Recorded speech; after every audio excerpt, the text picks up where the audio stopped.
Dalam Bapa, Putra, dan Roh Kudus. Amin. Allah Bapa yang Maha Kuasa, kami mengucapkan selamat siang padamu. Berkatilah kami dalam pengajaran ini. Biarlah Engkau sendiri yang menyampaikan kehendak-Mu, pengajaran-Mu untuk kami semua.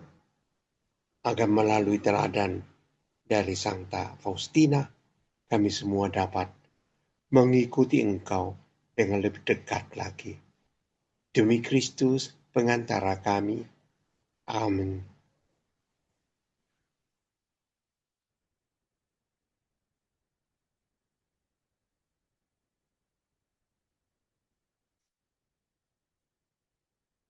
Buku Harian Santa Faustina nomor 183. Pada suatu pagi, sesudah komuni kudus, aku mendengar suara ini. Aku ingin agar engkau menemani aku apabila aku pergi mengunjungi orang sakit. Aku menjawab bahwa aku sangat senang. Tetapi sesudah merenungkan sejenak, aku mulai bertanya-tanya, bagaimana aku akan melakukannya? Para suster kelompok kedua tidak mendapat tugas mendampingi pelayanan komuni kepada orang sakit. Selalu suster anggota kelompok pembimbing yang pergi untuk pelayanan ini. Aku berpikir dalam hati, Yesus akan menemukan jalan keluar. Tidak lama kemudian, Mother Rafaela memanggilku dan berkata, "Suster, engkau harus menemani Tuhan Yesus apabila imam pergi mengunjungi orang sakit."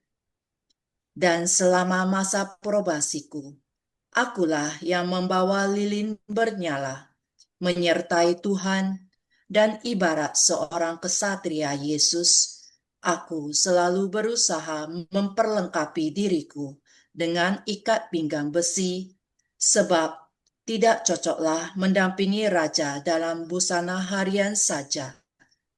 Dan aku mempersembahkan mati raga ini untuk orang sakit. Saudara-saudari yang terkasih, pada umumnya setiap orang pergi untuk misa dan menyambut komuni pada hari Minggu. Tapi juga ada sebagian orang lain yang lebih rajin pergi setiap hari ke gereja dan mereka menyambut komuni. Dan sementara kita menyambut komuni itu, Yesus mengunjungi kita satu persatu secara sangat pribadi. Karena itu biasanya kita itu mempersiapkan diri untuk menyambut Tuhan Yesus. Dan kita berdoa sambil berkata, "Tuhan, saya tidak pantas Engkau datang kepada saya. Tapi katakanlah sepatah kata saja, maka saya akan sembuh." Lalu waktu kita menyambut komuni, imam berkata, "Tubuh Kristus." Lalu kita semua menjawab, "Amin." Amin berarti saya percaya bahwa Engkau datang ya Tuhan. Lalu aku menyambut komuni. Habis komuni, umumnya kita menyerahkan diri dan mulai berdoa sejenak secara sangat pribadi. Doa-doa kita umumnya pertama kita mengucapkan syukur. Ucapan syukur atas kedatangannya yang menunjukkan rasa gembira, rasa bangga bahwa kita boleh menyambut komuni, sebab itu adalah anugerah yang luar biasa. Kita sembah sujud dan bersyukur. Terkadang kita juga bisa menyertai dengan nyanyian-nyanyian Nah, seperti kita orang kerahiman ilahi, kita pun bisa dalam hati menyanyi, Yesus kau andalanku, Yesus kau andalanku, Yesus kau andalanku, Engkau andalanku sepanjang hidup. Ini ucapan syukur kita. Kemudian, sementara Yesus itu masih ada dalam diri kita, kita bisa melambungkan doa-doa permohonan. Mohon kedamaian di dalam keluarga. Minta kebahagiaan untuk keluarga, kesehatan. Mungkin saat itu juga kita bisa mendoakan orang-orang yang sakit, orang yang pernah minta doa kepada kita, atau keperluan-keperluan yang lain. Kita seperti berbicara dengan Yesus di dalam hati kita. Dan kemudian kita melihat, kita mendengarkan bisikan-bisikan Tuhan. Dalam keadaan hening dan diam itu, mungkin kita mendengarkan bisikan Tuhan kepada kita. Yesus bisa berkata, hiduplah dengan lebih baik lagi tiap-tiap hari. Dan Yesus bisa berbisik kepada kita, jangan lupa beri pertolongan pada orang yang datang mohon pertolonganmu. Melalui jasa, keuangan, nasihat, atau apapun. Dan Yesus juga dalam bisikannya bisa mengatakan kepada kita, ampunilah dia. Jangan ingat-ingat lagi apa yang dia katakan kepadamu. Ampuni dia.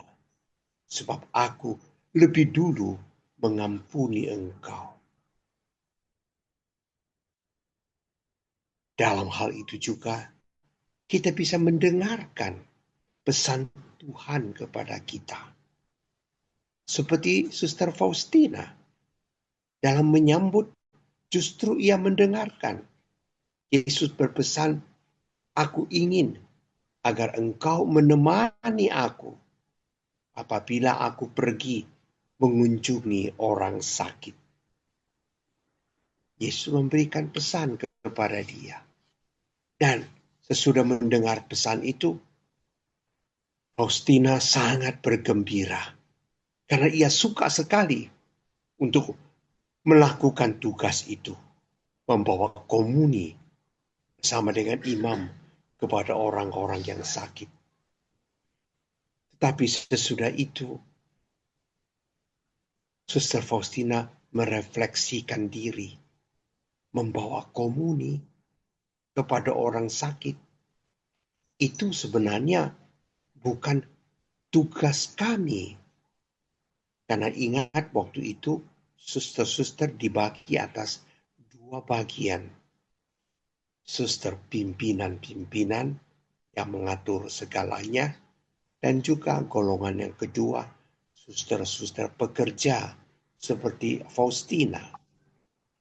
Dan Faustina tahu bahwa tugas dari pemimpin-pemimpinlah yang boleh membawa komuni, menemani imam kepada orang-orang yang sakit.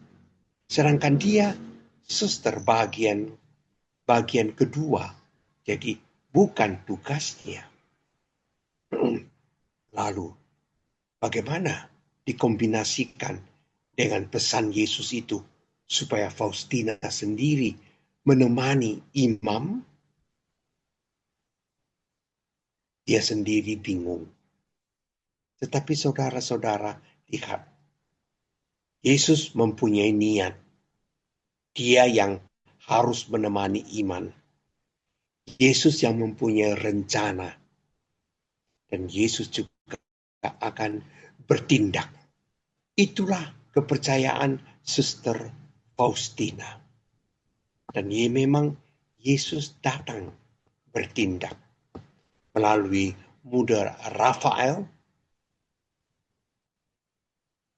Suster Rafael itu memberikan perintah kepada Faustina, "Suster, kamu yang harus menemani imam bila ia pergi membawa komuni kepada suster anak orang yang sakit." Faustina menerima tugas ini dari Yesus melalui muda Rafael. Dan suster Faustina melaksanakan tugas ini dengan teliti. Dan ia memang sangat senang sekali.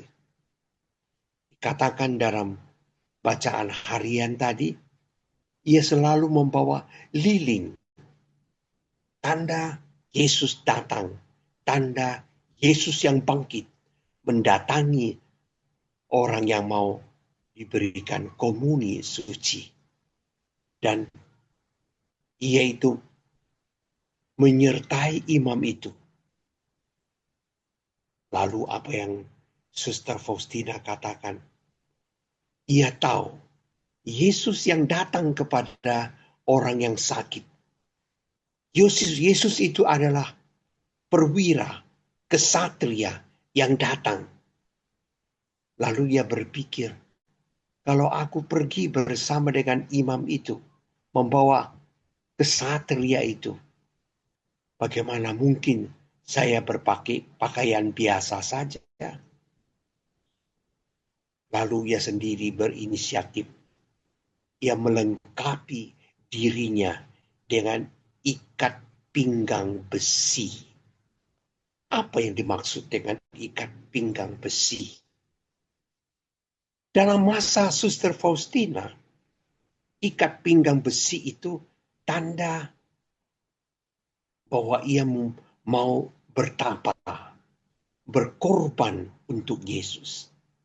Dan ikat pinggang besi itu memang dipakai oleh suster-suster yang mau berkorban, yang mau bertobat, yang mau memberikan diri kepada Yesus. Nah, ikat pinggang itu selalu dipakai oleh Faustina kalau ia harus ikut membawa komuni suci. Tanda bahwa ia mempersembahkan diri. Ia ingin mati raga, berpuasa, merasakan kesakitan. Semua itu diberikan sebagai intensi untuk orang-orang yang sakit itu. Itulah yang dilakukan oleh Suster Faustina. Akhirnya nampaklah saudara-saudari sekalian. Beginilah relasi antara Yesus dan Faustina. Yesus begitu kompak dengan Suster Faustina. Faustina pun ingin merasakan kekompakan yang indah dan mendalam dengan Yesus. Yesus pun ingin bahwa kita sekalian yang mengikuti Suster Faustina mempunyai kekompakan yang sama sedemikian. Yesus, Engkau andalanku. Amin. Saudara-saudara sekalian, semoga Yesus yang selalu dekat dengan Suster Faustina, dan bersama dengan Suster Faustina memberkati kita sekalian. Dalam nama Bapa, Putra, dan Roh Kudus. Amin.